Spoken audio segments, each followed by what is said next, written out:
Boa tarde, pessoal. Meu nome é Helder, eu tenho 32 anos, trabalho no Banco Pan há 5 anos e sou o Scrum Master na equipe de meios de pagamento.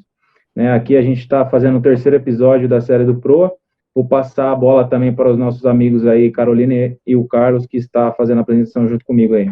Fala, galera. Boa tarde, tudo bem? Meu nome é Carlos, eu sou gestor da parte de cartões mobile, trabalho com tecnologia já faz 11 anos, trabalhei em algumas instituições com aplicativos de banco digital e também próprios de cartões, e há 1 ano e meio estou aqui no PAN e participei da geração desse novo aplicativo do banco digital, focado nas partes de segurança da informação, cartões e sustentação. Oi, pessoal, boa tarde, tudo bom com vocês? Eu sou coordenadora de tecnologia aqui no Banco Pan, estou há 3 anos aqui construindo a história de agilidade, de transformação ágil e disseminação da cultura ágil aqui dentro. Vim de um mercado de e-commerce, trabalhei no Buscapé durante 8 anos, onde também passamos por essa transformação ágil. Estou aqui para compartilhar um pouco com vocês o que essa metodologia e alguns frameworks podem fazer a diferença, não só dentro de projetos de grandes empresas, como até no seu dia a dia. Venha aqui escutar um pouquinho do que trouxemos para vocês. Esse é o nosso plano aí para a gente fazer a apresentação hoje de metodologias ágeis, né? Então, o que a gente vai falar hoje aqui é sobre modos de desenvolvimento ágeis que vem tomando nas últimas décadas aí o mercado de tecnologia e o mercado como um todo. Bom, a gente tem um cronograma aí para passar de informações que ele demanda tanto a introdução do próprio conceito ágil, manifesto ágil, as cerimônias, formatos de time, né, as tecnologias e práticas, vantagens, como aplicar no cotidiano, né, e os princípios dela no nosso dia a dia. Então, para fazer a fala sobre o que seria, né, o conceito de ágil, a gente precisa entender até como era antes, né, para entender o ganho de agilidade que a gente tem hoje. Então, como era antes, né? A gente tinha um modelo de desenvolvimento de software e até na construção de projetos, não só de tecnologia, um modelo que eles chamavam de cascata, onde se inicia da esquerda para a direita e necessariamente segue as etapas do desenvolvimento daquele produto, daquela aplicação. Então, eu preciso fazer uma análise cuidadosa, com bastante critério. Depois de feita essa análise, eu valido, passo para um segundo momento, que seria o do desenvolvimento, ali, né, o planejamento do desenho. Depois eu tenho a implementação, que seria fazer a coisa em si. Depois eu testo aquela coisa para garantir que ela está de acordo com o que foi pedido. E, por fim, eu vou lá e publico isso.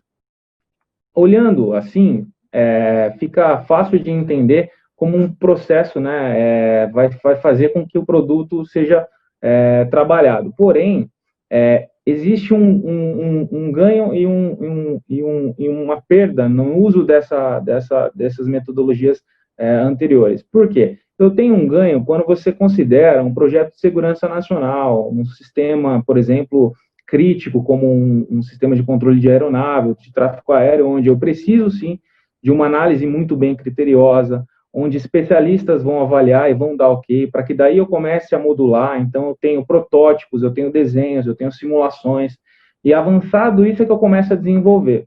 E aí, depois do desenvolvimento, eu tenho outro teste rigoroso para, no fim, eu poder ter essa implementação. Projetos desse tipo costumam demorar muito tempo, porque o tempo, embora ele seja importante para todos os projetos, eu preciso de um produto excelente, né? Um produto excelente de largada. Então, eu preciso já de um produto extremamente excelente na largada, né?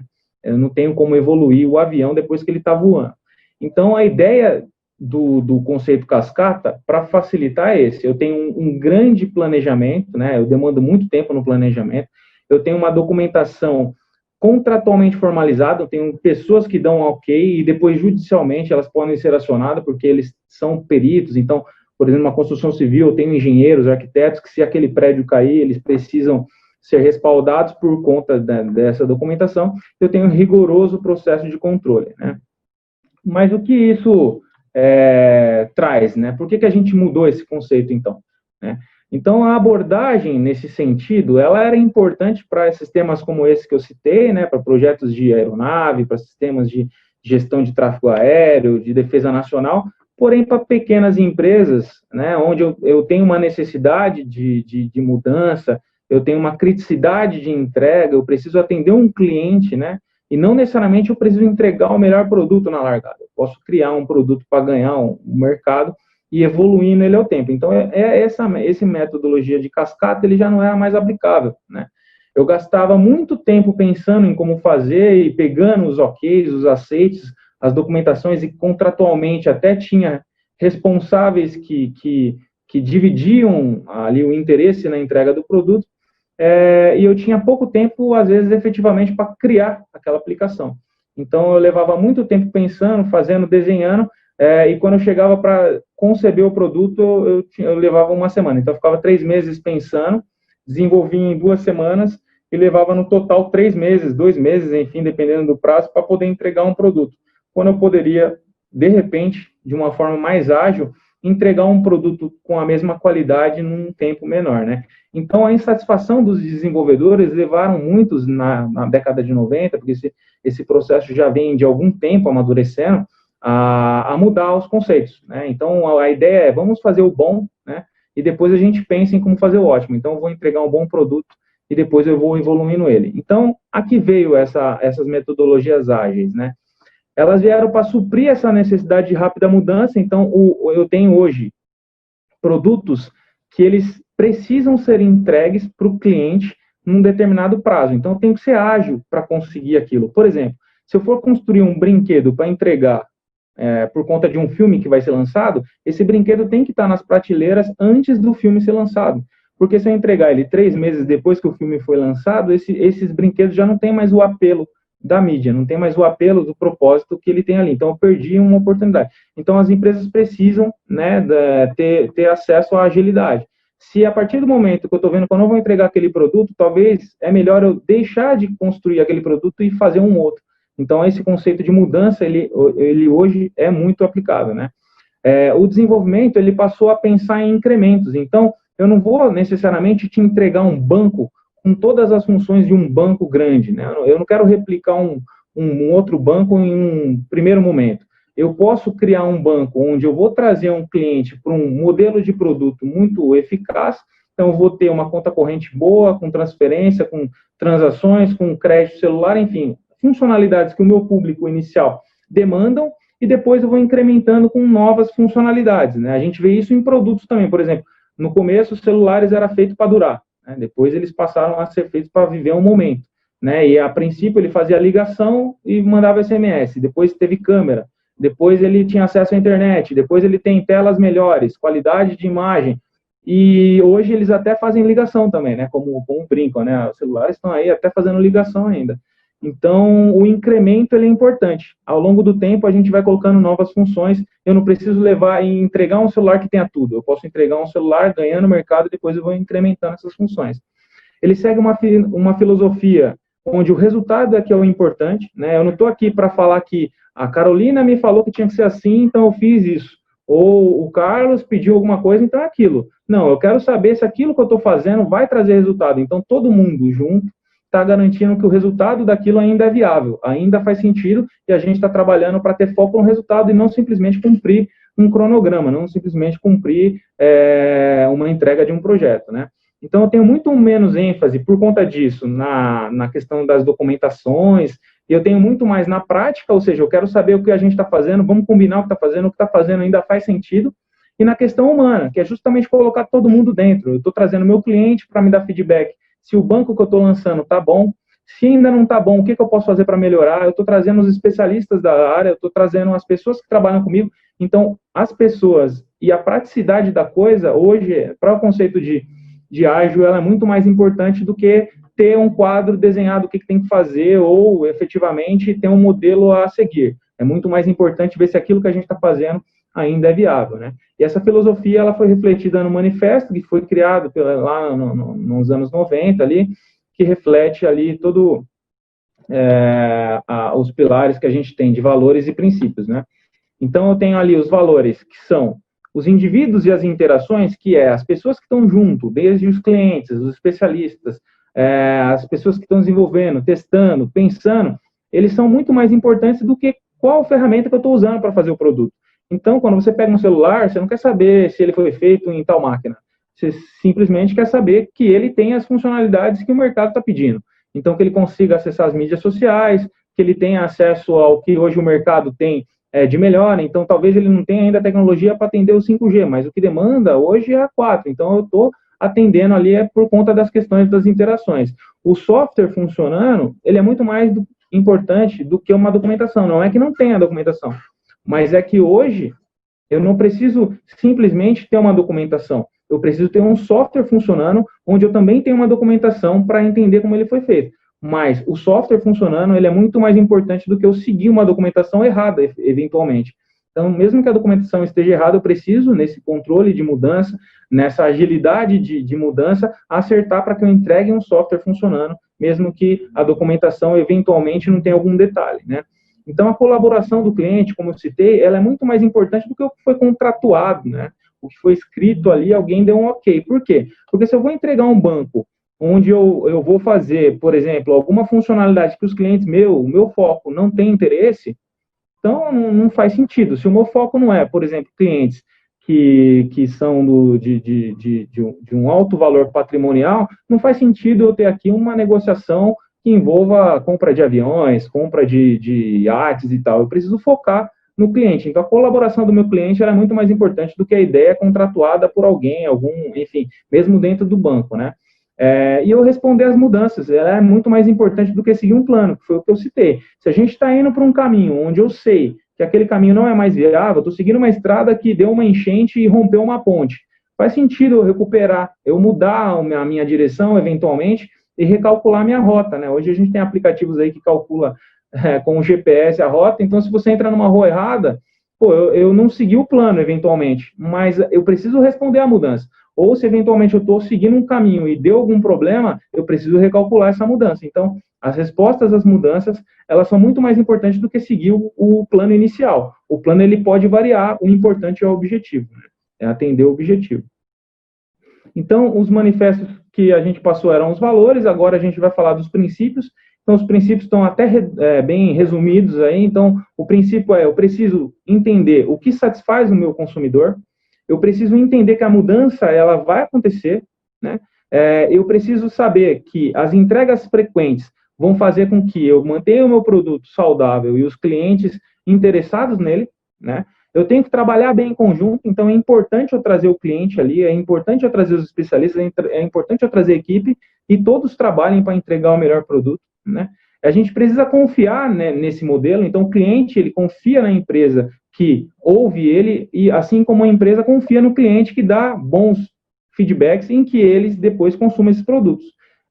A conversa face a face, então, o manifesto ágil, dentro do conceito das ferramentas que a gente usa e tudo mais, ele considera que é muito mais importante você ter as pessoas juntas e falando, interagindo, nesse conceito face a face, mesmo que nesse momento de pandemia a gente use os mecanismos de interação à distância, mas ainda é uma conversa face a face, do que eu simplesmente documentar, mandar um e-mail, escrever em algum lugar, mandar um memorando. Isso não é tão eficaz quanto eu olhar e ver se a pessoa realmente entendeu o que eu quero, né? Ver se o cliente realmente entendeu o que foi comentado, ver se o técnico entendeu o que foi proposto, e com isso a gente ter a garantia de que o software, né, que é o próximo item, vai estar funcionando, ou, por exemplo, poderia ser um produto, né? Então, software funcionando é um dos princípios. Eu preciso que o software esteja funcionando, não interessa que ele vai ser o melhor software, ele precisa estar funcionando, né?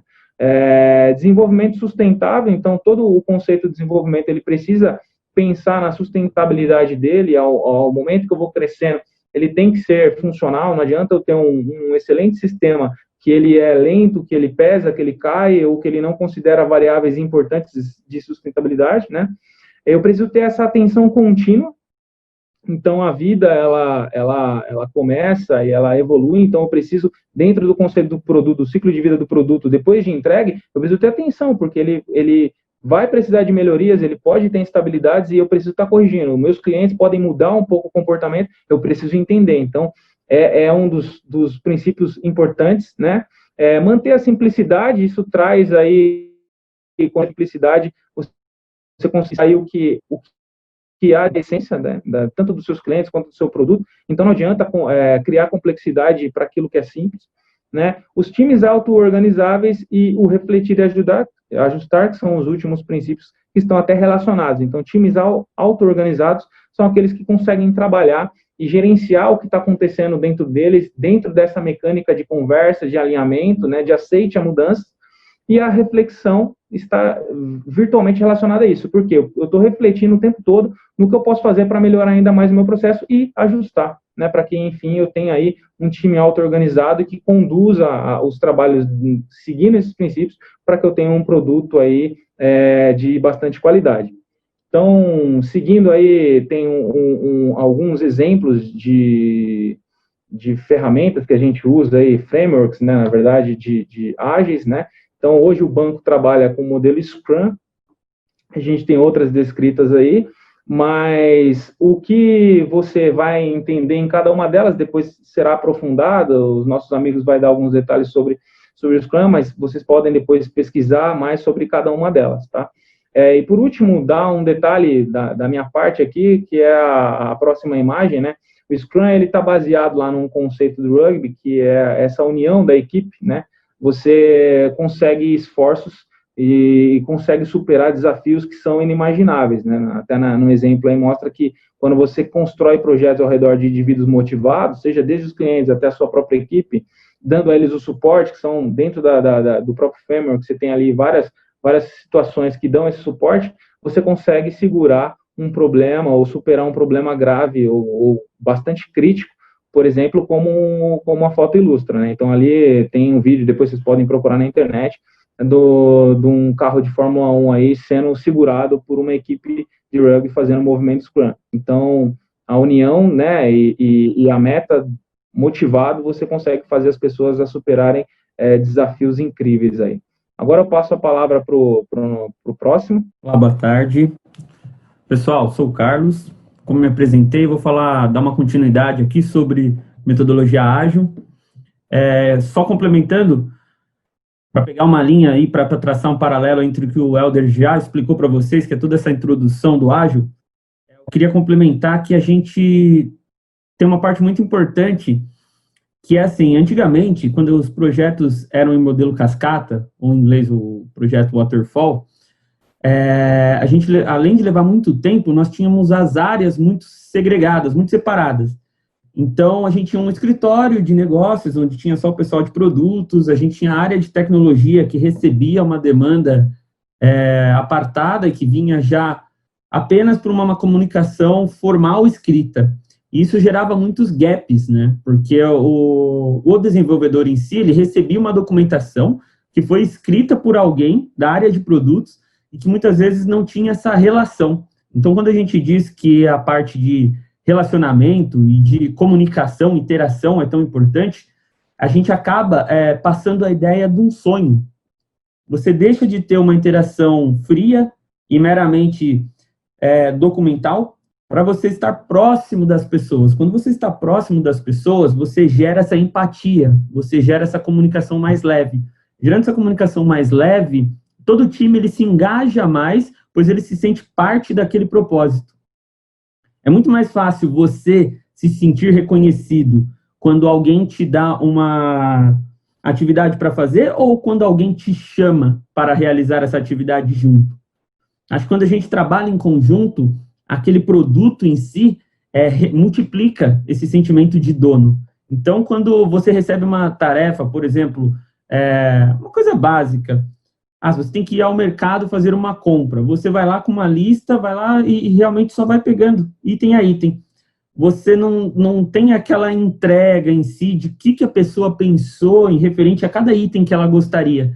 Então, quando você é convidado, gente, vamos lá, vamos no mercado, vamos comprar o que a gente acha mais interessante, o que é mais gostoso, a forma com que você escolhe o que você vai querer e como você se porta muda.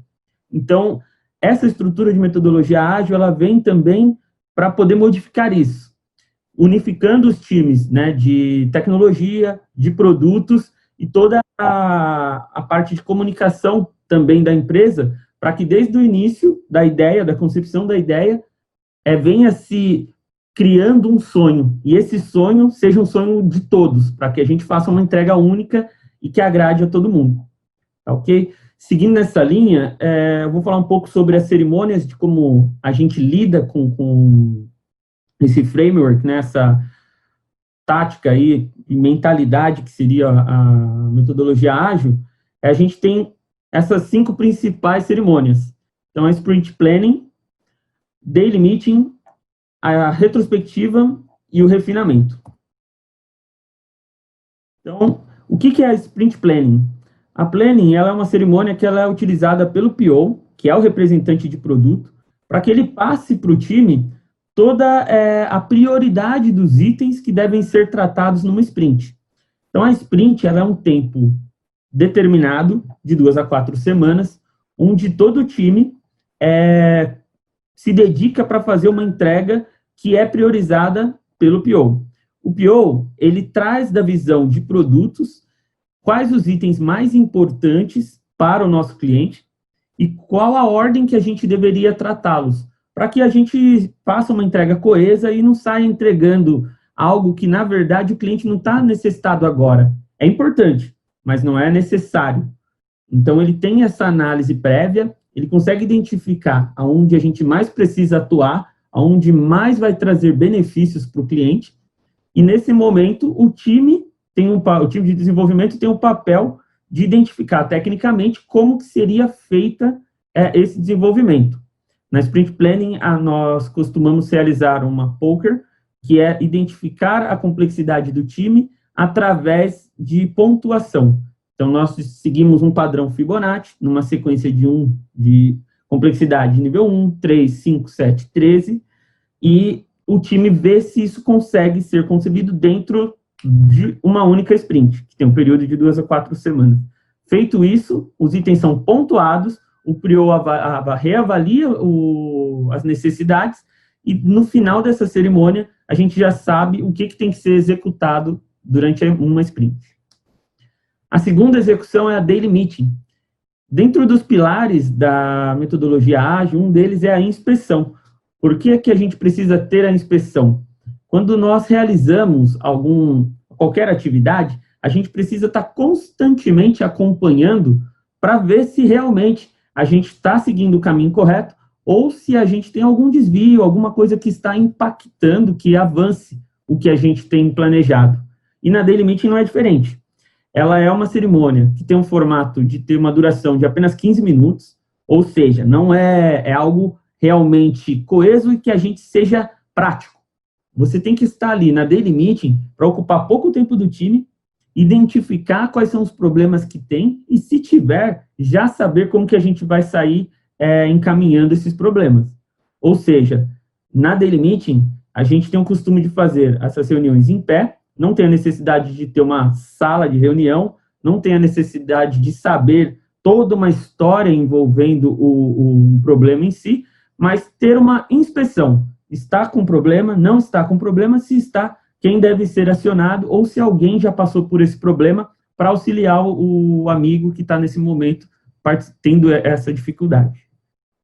Sprint Review. A Review é uma das cerimônias também que eu considero uma das mais importantes. Na Review, ela ocorre ao final desse prazo da sprint de 2 a 4 semanas, e ela tem o intuito de demonstrar o que foi desenvolvido. Então, nesse momento, é a hora que o time de desenvolvimento, mais o PO, consegue demonstrar para todos os envolvidos o que foi realizado. Então, quando a gente comenta que foi feita uma entrega e simplesmente ela vai para a produção, ou o pessoal só ouve falar, ela não ganha o devido valor. Então, a review, ela tem esses dois vieses. Ela pode pegar e apresentar aquilo que foi desenvolvido, dando valor e reconhecendo as pessoas pelaquela entrega, porque na review a gente tem o costume de chamar outras áreas envolvidas e coletar um feedback do que eles acharam daquela entrega, né? Na questão de software de tecnologia, a gente tem entregas incrementais e são, resumindo, elas são features, né? São produtinhos. Então, se eu vou entregar um banco, eu coloco primeiro um login, aí ele precisa ter um desbloqueio de cartão, precisa ter uma conta corrente. eu vou mostrando aos pedaços. E isso vai dando ao time um reconhecimento pela agilidade, pelo quanto o time consegue entregar, e vai dando também um feedback se isso é positivo ou negativo. Porque muitas vezes aquilo que o time identificou que seria melhor para o cliente, quando realmente a gente conversa com mais pessoas, a gente tem uma visibilidade de que nem sempre aquilo atendeu 100%. Tá? Então, essa é uma das cerimônias bem importantes, tanto para a parte comportamental, quanto para a parte de produto. Nós, seguindo a linha, a gente tem a Sprint Retrospective, também conhecida apenas como Retro. Na Retro, é um papo muito aberto e é uma cerimônia bem gostosa, porque nesse momento é onde o time para ver o que deu certo nessa sprint e o que deu errado. Quando a gente identifica isso, temos o costume de trazer algumas dinâmicas mais animadas, porque é um momento onde o time tem que se sentir completamente à vontade e para trocar uma ideia e até mesmo criticar de maneira construtiva ou ter alguma discussãozinha sobre temas normais do dia a dia. Por exemplo, se a gente trabalha num escritório onde todo dia tem uma pessoa que traz uma laranja, uma mexerica para chupar e o cheiro às vezes incomoda alguma pessoa do lado, numa retrospectiva é um momento onde a gente poderia colocar esse incômodo e falar, cara, olha, eu não gostaria que você comesse aqui a mexerica aqui na mesa, que me incomoda, esse cheiro não me faz bem. Então esse é um ponto. E assim tem que ser feita a retrospectiva. Trazer o que teve um retorno positivo e trazer o que teve um retorno negativo. Elencando os retornos negativos, nós criamos um planejamento para que na próxima sprint, como a metodologia ágil prega, que é sempre um ciclo, para que quando inicia o próximo ciclo, ou seja, a próxima sprint, nós já não cometemos o mesmo erro. Então, isso vem de encontro com o que a gente fala, sempre ter uma entrega incremental. No item 5, a gente fala sobre o refinamento. O refinamento, para que ele serve? Ele é antes do início da sprint, para que a gente tenha uma base técnica do que realmente vai ser tratado. Nele, a gente efetivamente entra no detalhe, entende com profundidade do que se trata, para que possa ser feito um planejamento mais aderente à necessidade. Então, quando a gente fala, eu preciso ter um meio de locomoção para ir de um ponto A a ponto B, no refinamento eu entendo que você vai precisar levar mais do que uma pessoa, se você precisa ir rápido, se você precisa ter uma cobertura do veículo, se você vai trafegar numa estrada de terra ou de asfalto. Então, são questionamentos que levam você a ter maior detalhe e ter embasamento para que você possa tomar uma decisão na planning. Porque quando chegar na planning, nós já sabemos o que queremos, pontuamos, já iniciamos um desenvolvimento. Então, para se planejar, a gente precisa entrar nesse detalhe um pouco antes. Agora, uma parte sobre o formato do time ágil. O time ágil, é bom ter isso em mente, ele precisa ter um formato multidisciplinar e ele precisa conter todas as pessoas necessárias para se entregar um produto desde o início ao final, com um formato máximo de 12 pessoas. Ou seja, se eu preciso de uma pessoa que é de uma área de arte, de marketing, naquele momento, para um formato correto do time ágil, essa pessoa deveria estar inserida dentro do time e acompanhando essa sprint. Porque, indiferente do formato de quais figuras estão, nós precisamos de todas as pessoas necessárias para alcançar aquele objetivo, mesmo que isso ao longo de um projeto vá mudando, tá?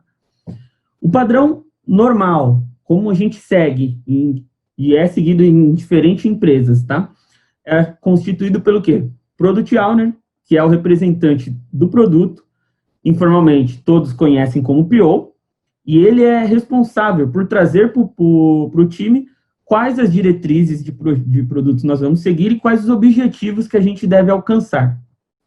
Scrum Master é uma outra figura, que é o nosso amigo Elder, também que é conhecido como SM, ele é a pessoa que é o guardião das práticas ágeis. Então, ele ajuda todo o time a ficar orquestrado e saber o que realmente a gente tem que atacar, quais são as prioridades dirigidas pelo PO e como a gente pode de maneira mais simples, mais fácil no dia a dia trabalhar. Então, ele é o cara, praticamente o pai do time. Se precisa ter se tem alguma reclamação, algum conflito, algum impedimento, o SM faz esse papel. Ele intermedia e ele ajuda a facilitar o processo de desenvolvimento dentro da companhia. Desenvolvedores, ou os developers, são realmente os programadores. Eles são responsáveis por realizar o desenvolvimento das features do software e eles devem dar insumos técnicos para que tanto o PO quanto o SM possam conduzir o projeto com maestria. Então, o desenvolvedor, muitas vezes, a gente brinca, né? Foi-se o tempo que o desenvolvedor precisava só sentar e programar. Hoje, esse perfil, ele precisa ser muito mais questionador, participativo, mais comunicativo, porque ficar plenamente sentado na sua casinha ali, na sua cadeira e programando, já não se enquadra quando a gente diz no formato de metodologia ágil, porque o time se autoajuda, ele se completa. Então, muitas vezes, o PO acabou deixando passar um item, pois não era da visão dele, era uma visão mais técnica, ele deixou passar algum detalhe. O Scrum Master acabou também não vendo e chegou no desenvolvimento, no momento de colocar a mão no código, os desenvolvedores identificaram. Como que a gente corrige isso? Com a comunicação. Então, as dailies, como a gente falou, que são a cerimônia de 15 minutos, facilita que esses temas sejam elencados rapidamente e, com a ajuda do SM, tomem essa decisão de qual caminho seguir. Porque esse projeto ele pode chegar a um momento de ter um impacto tão grande de ter que parar. Ou então, que ali o time possa ter a autonomia de tomar uma decisão que mude um pouco a característica do produto. QA é o Quality Assurance, ele é responsável pelos testes que são realizados no time.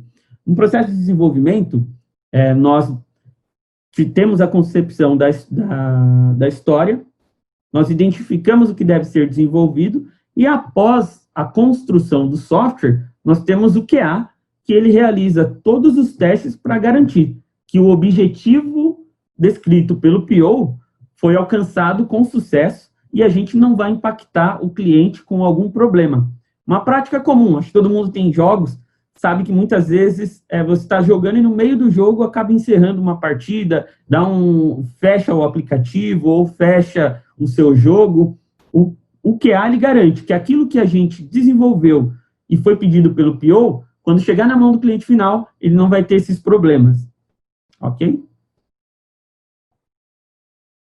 Técnicas e práticas ágeis. A gente já entendeu da onde surgiu o ágil, como ele nos auxilia, o que ele mudou na visão de produtos e projetos, quais são os integrantes, e agora a gente vai entender quais são as técnicas ágeis que podem vir a ajudar e o que a gente tem como técnica para conseguir implementar isso dentro dos times. Okay?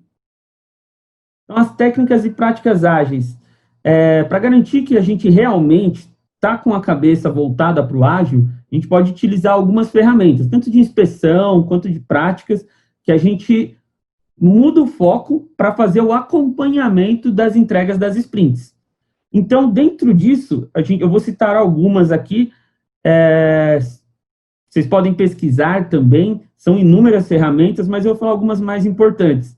Então, dentro de técnicas e práticas ágeis, a gente tem o costume de utilizar a sinaleira, que falando bem por cima, de uma maneira macro, é um painel onde a gente consegue identificar se aquele pedido passou por todas as pessoas que deveriam participar da concepção.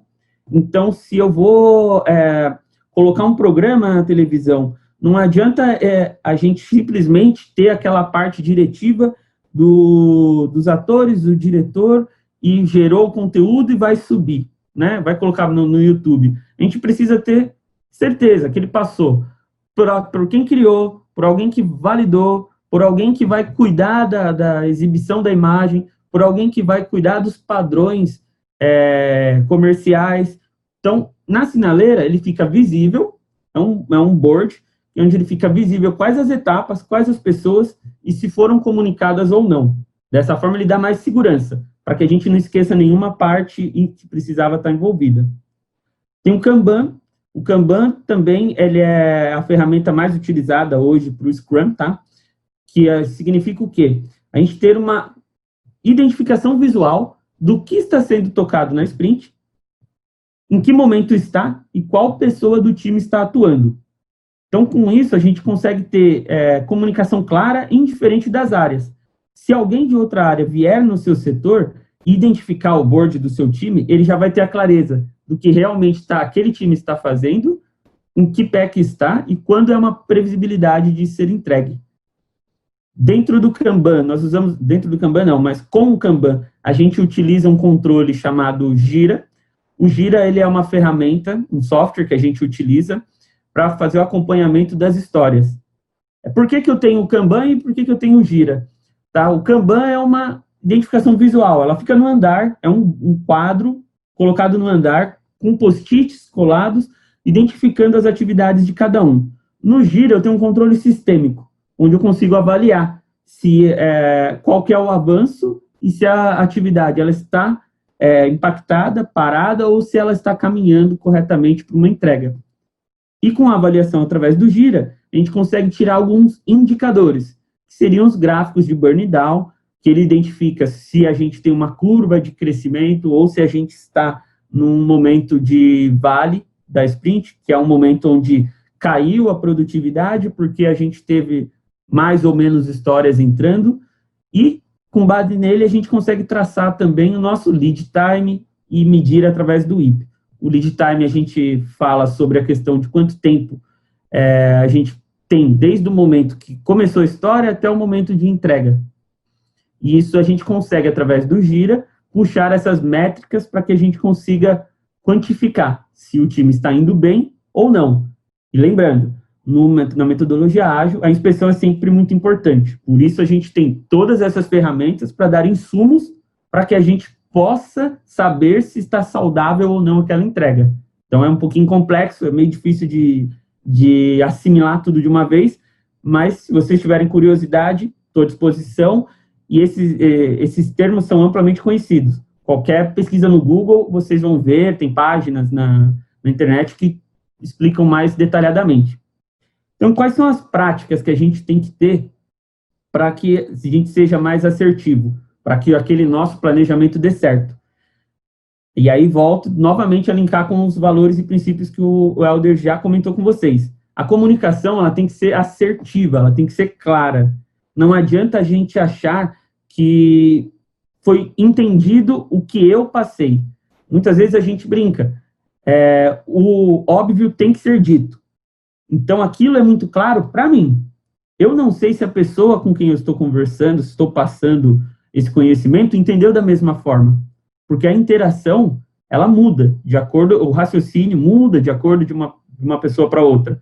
Então, por mais que eu ache que aquilo é bobo, que para mim é simples, para outra pessoa pode ser que ela não tenha conhecimento. Então, a comunicação tem que ser sempre assertiva. A gente tem que falar o óbvio e tem que repetir quantas vezes for necessário, porque ninguém é obrigado a saber ou conhecer o que você conhece.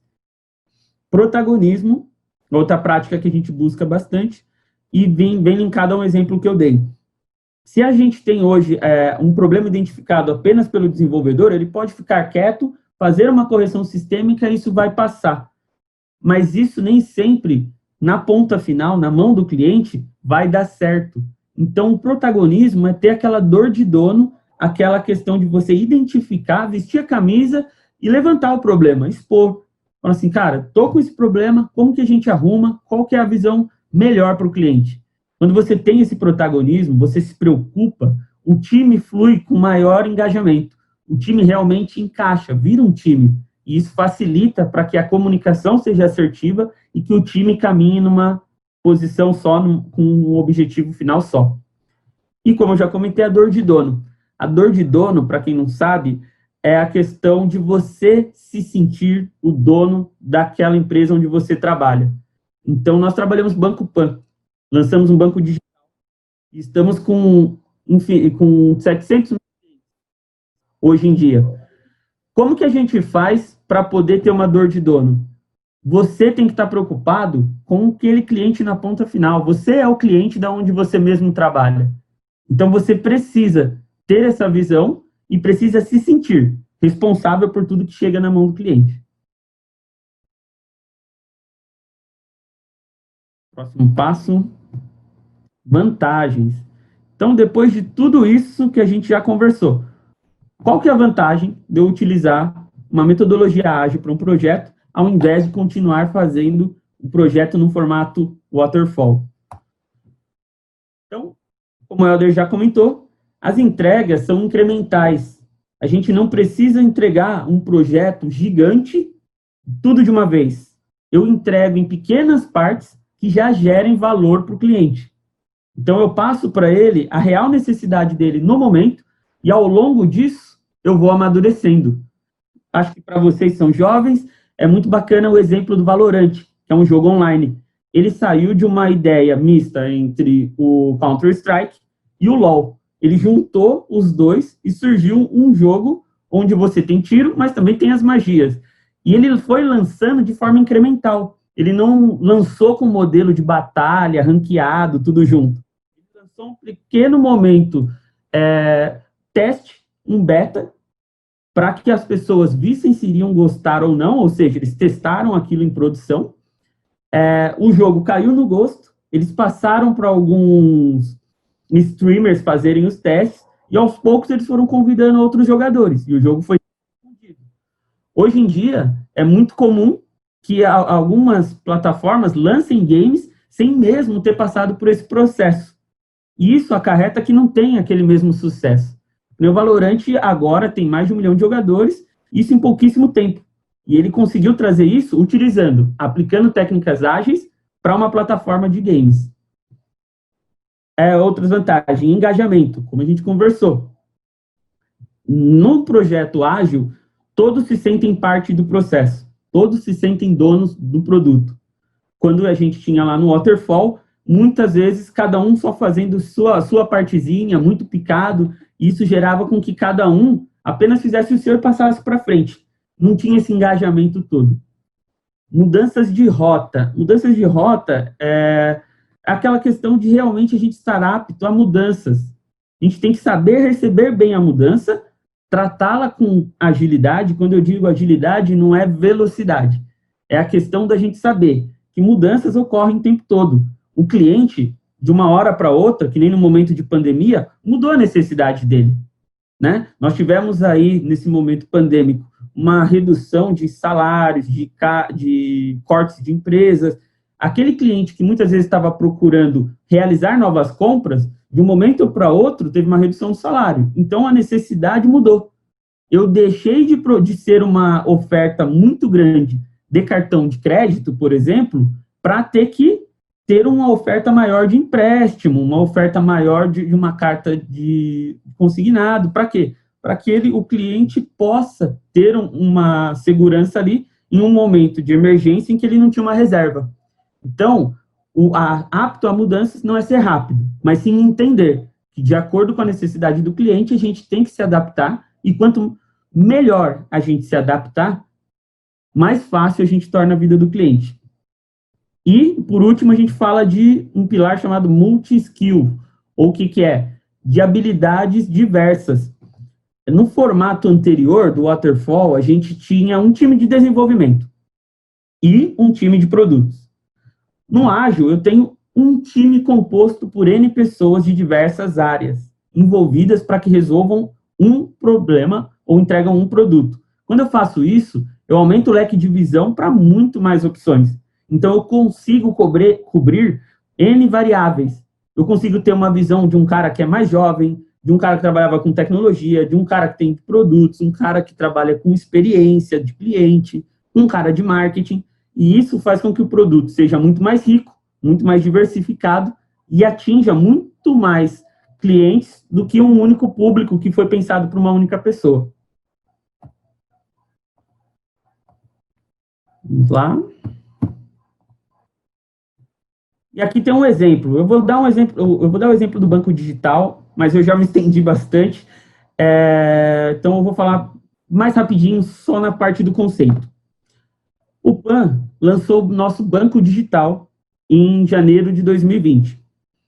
Até então, o Banco PAN não tinha um não era um banco digital, não tinha um aplicativo de banco digital. Nós tínhamos um aplicativo de cartão de crédito, um aplicativo de investimentos e não tínhamos uma conta corrente.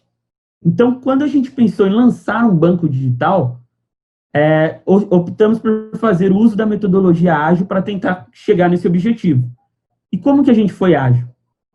O nosso app hoje ele segue num amadurecimento de entregas de novas funcionalidades.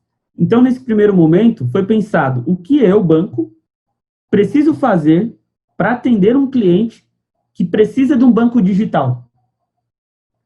Eu preciso ter um login, uma inclusão de senha, um desbloqueio de cartão, uma conta corrente. E assim a gente reduziu o escopo do projeto, porque eu não preciso, por exemplo, para iniciar a minha vida dentro de um banco digital, já chegar e ter um desbloqueio, um login com a leitura da digital. Eu posso, nesse primeiro momento, inserir a senha numérica. E conforme o aplicativo for amadurecendo, eu incluo uma leitura por digital, ou de reconhecimento facial. Então, foi isso que ajudou a gente a fatiar quais funcionalidades eram necessárias para o cliente no primeiro dia, no lançamento, e a gente segue nesse formato ágil fazendo o quê? As entregas incrementais, voltadas para o primeiro valor, que é entregar ao cliente o que ele realmente precisa, e dar uma condução e estender a vida útil do produto. Então, nós vamos seguindo para que cada vez mais o nosso app, que surge no momento inicial, como um bom app, se torne cada vez melhor. E assim a gente consiga entregar o objetivo final, que é se tornar o melhor banco digital do Brasil. Galera, eu vou ficando por aqui, passar a palavra para a nossa querida Carol, e ela vai passar para vocês aí a prática do como a gente consegue utilizar no dia a dia e como a gente aplica os princípios. Oi, pessoal. Voltando aqui com vocês. É importante a gente conseguir linkar esse mundo mágico de projetos, mas que também traz um pouco de facilidade no nosso dia a dia. Então, eu vou passar algumas dicas de como a gente pode trazer isso um pouco mais perto, assim, para o nosso cotidiano. Então, alguns princípios ágeis que a gente pode notar aí, como colaboração, processos interativos, transparência, metas, comunicação, responsabilidade, como tudo isso ajuda a gente. Então, eu vou pegar um exemplo aqui, para a gente colocar em prática. Eu coloquei um exemplo que muita gente aí promete quando vira o ano, que, vou juntar dinheiro, pode ser, vou emagrecer, vou criar músculos, mas aqueles sonhos que a gente tem mesmo, sonhos de vida.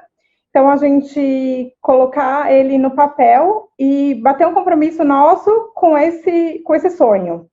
Então, eu coloquei aqui no exemplo, juntar dinheiro em 2020. Isso é importante, ser uma meta SMART. SMART é uma meta que seja específica, o S de SMART específico, o M mensurável, o A aplicável, alcançável, né? O R de relevante e o T de tangível e temporal. Então, vamos começar. Juntar dinheiro em 2020, ela é específica? Não. Por quê? Eu não sei quanto de dinheiro eu vou juntar. Então, eu posso juntar R$1, eu posso juntar 1.000. Ela é mensurável? Então, vamos adaptar a nossa métrica, para ela ser específica, ter R$600. Para ela ser mensurável, ter R$600. Então, ela é mensurável e alcançável. Ela é relevante? Então, para que eu vou querer esse dinheiro? Eu quero esse dinheiro para viajar? Eu quero esse dinheiro para fazer um curso? Para investir, tornar esse dinheiro 600, no outro ano 650? Então, é importante eu saber não só o que eu quero, mas o porquê que eu quero. Porque a gente vai correr atrás desses nossos objetivos e ter isso muito forte com a gente. E o tempo, né? Então, eu vou ter R$600 em um ano para fazer um curso de inglês. Então, aí eu tenho uma meta SMART.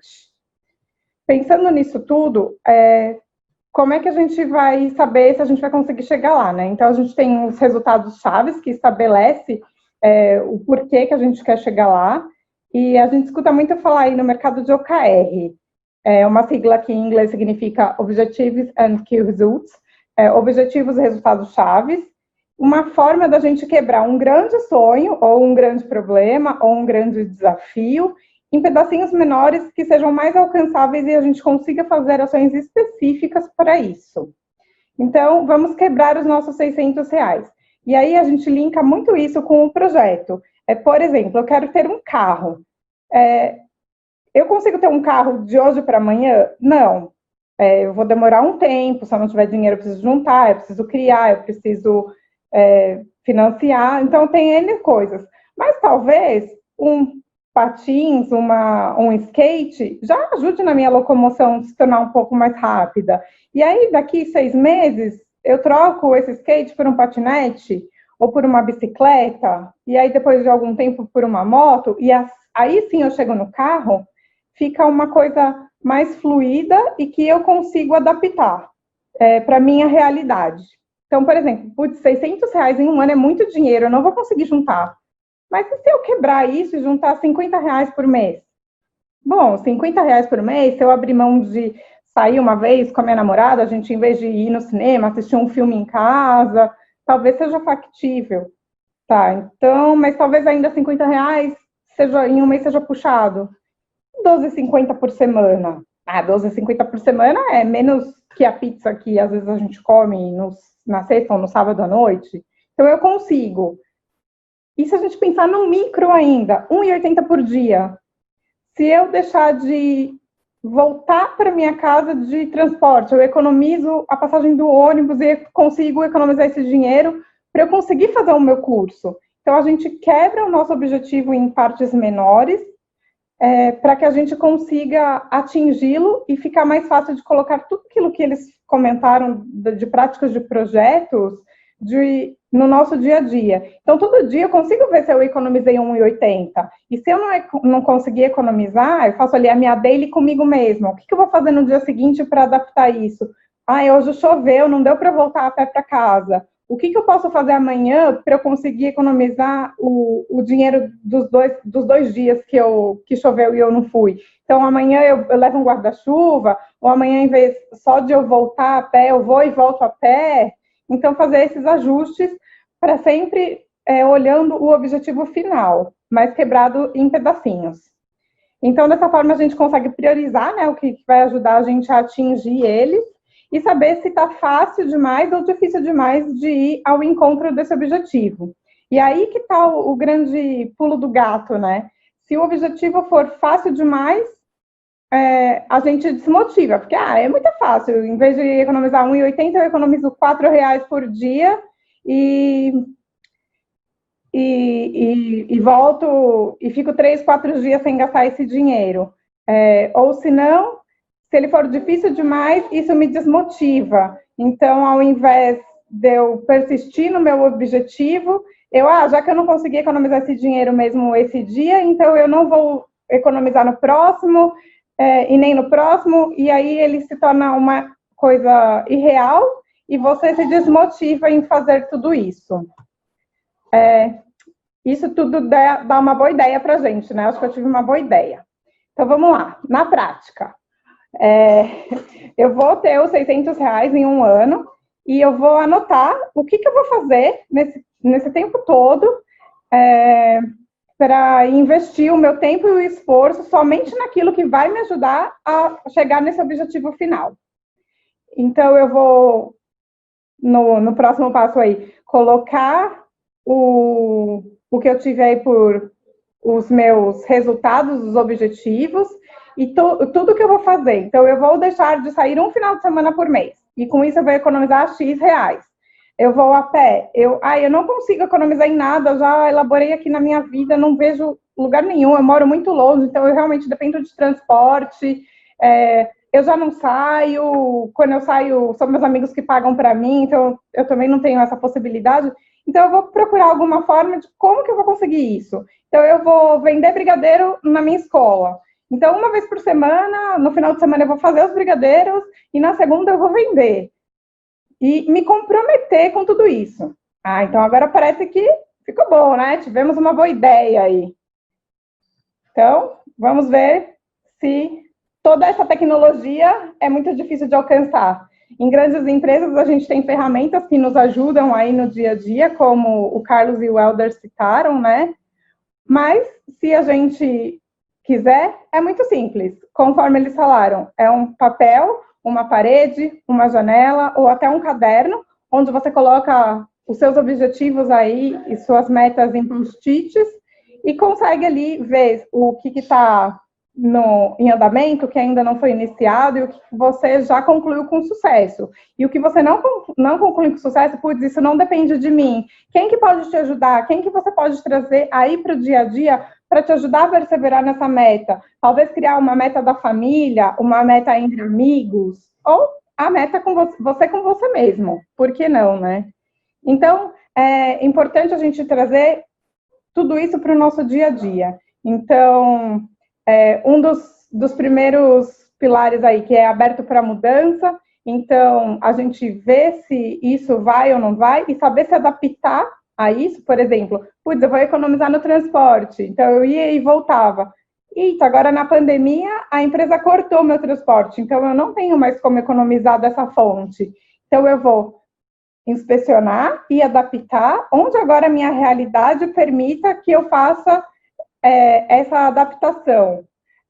Tomar um rumo diferente, né? Então, eu estudava na escola, agora eu vou ter que fazer um ensino à distância. Onde que eu consigo me adaptar nessa nova realidade? Do que eu vou precisar? Eu tenho isso? Se não tenho, onde eu posso ir buscar? Temos que inspecionar e adaptar e reagir a essa mudança, né, de forma rápida. Por isso que a prática é tão boa, porque a gente analisa, a gente monta uma rotina aí consistente e objetiva e estabelece, hoje eu vou fazer uma coisa, amanhã eu vou fazer outra, pensando em entregas parciais e em linha do tempo. Tá? Então, montem essa rotina aí com vocês, né, e tragam as pessoas do time, qual vai ser o seu time? É seu irmão que vai te ajudar a fazer o brigadeiro, ou sua mãe que vai te ajudar a vender, seus amigos que vão anunciar no Instagram para fazer o marketing que o brigadeiro é delicioso. Tenha ele com vocês, mas explique para eles o seu objetivo e compre eles montarem o time junto com vocês. Uma prática que muitas pessoas consideram bem positiva é você escrever, que parece que quando você escreve, você está firmando um contrato de você com você mesmo, ou de você com as pessoas. Então, escreve esse objetivo, assina, faz que as pessoas que vão te ajudar, se tiver, né, no caso, assinem também esse compromisso.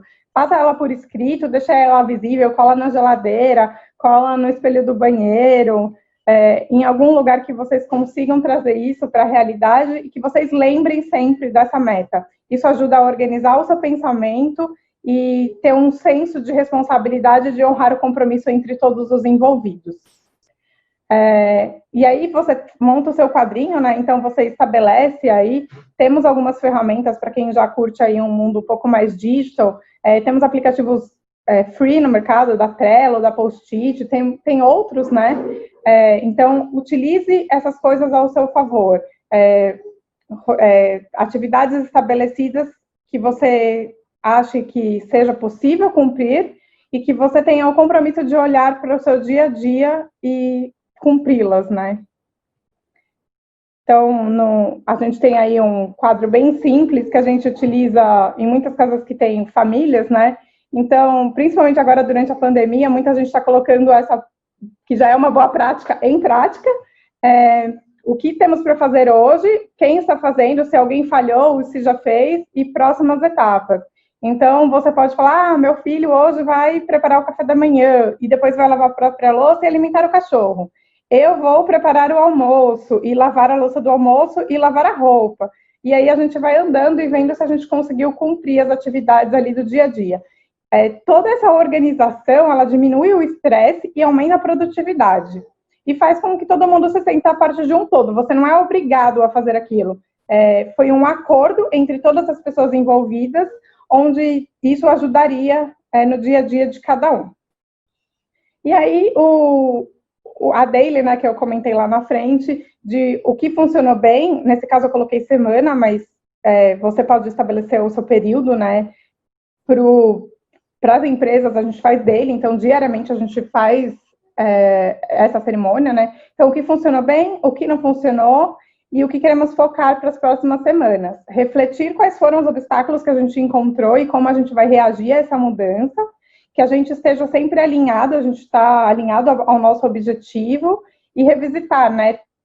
Aquilo ainda é prioridade, eu ainda quero juntar esse dinheiro para esse curso. Isso sempre tem que fazer sentido na vida de todos os envolvidos. E aí, esse alinhamento sempre torna tudo mais rápido, né? Então, a gente não fica desgastando horas e horas pensando naquilo. E nos ensina uma forma de gerenciar aí melhor os nossos dias a dias, os nossos projetos pessoais e profissionais, de uma forma gradual, controlada, que a gente vai aos poucos, mas de formas constantes, e saber acelerar, né? Acertar e errar pequeno, para quando a gente errar ser muito mais fácil de corrigir e ir crescendo de maneira contínua e sustentável. Pode parecer um pouco intuitivo, né? Mas eu até coloquei aí que a calma é amiga da agilidade. Então, é uma forma rápida, mas eficaz de colocar tudo aquilo que a gente quer em prática.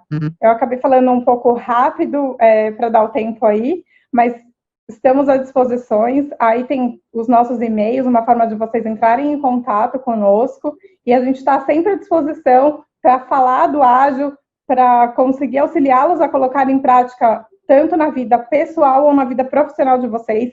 Contem comigo, com o Carlos, com o Helder, estamos aqui à disposição para quem quiser conversar um pouco mais sobre esse tema lindo que facilita tanto o dia a dia de empresas e de pessoas.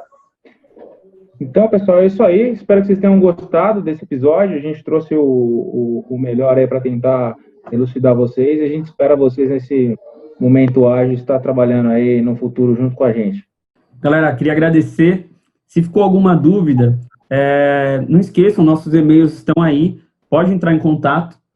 Acho que é muito importante a gente entender que toda metodologia ágil não é só uma questão que só pode ser aplicada no trabalho. Isso facilita muito. E no dia a dia, em qualquer tarefa que vocês tiverem que fazer. Tem uma página bem interessante, que eu também estou conduzindo, chama _digital.u no Instagram. Se vocês quiserem, seguem lá, tem mais ideias, a gente pode trocar uma ideia. Valeu! Tchau, pessoal! Muito bom passar esse tempo aqui com vocês. Espero que vocês tenham gostado e que vocês gostem da agilidade igual a gente aí e utilizem no dia a dia de vocês. Tchau!